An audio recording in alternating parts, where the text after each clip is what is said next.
C'est que les patients qui viennent sont plus malades que d'habitude. On en garde presque plus de la moitié qui restent hospitalisés.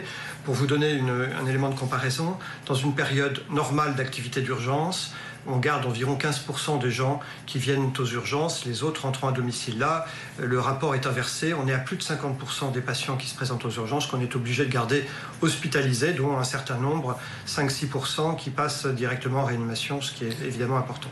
Et quand vous les gardez combien de temps? On a l'impression que c'est des hospitalisations aussi beaucoup plus longues que d'habitude. Alors là, on n'a pas assez de recul pour vous répondre. En fait, tout dépend de la gravité des choses. La plupart du temps, nous gardons les gens à l'hôpital pour deux grandes raisons. La première raison, c'est qu'il y a des patients qui sont extrêmement fatigués, donc qui chez eux ne sont plus capables même de s'alimenter, de se lever, ne serait-ce que pour boire. Donc ça justifie une hospitalisation.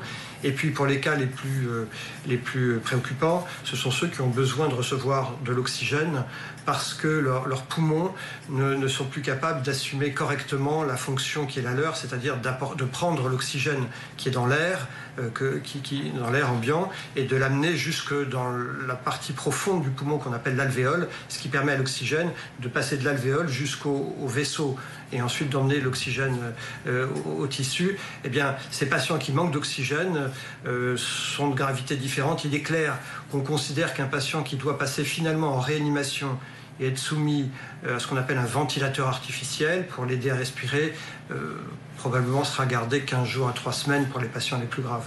15 jours à 3 semaines en respiration artificielle et une convalescence également derrière, parce que c'est un acte très lourd.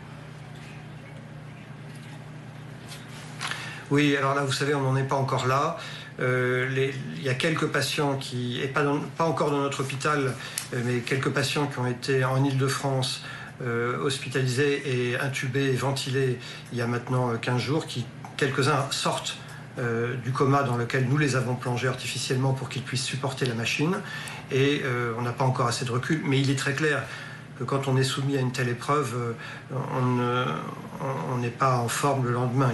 Il faut de longues semaines et de longs mois de réhabilitation.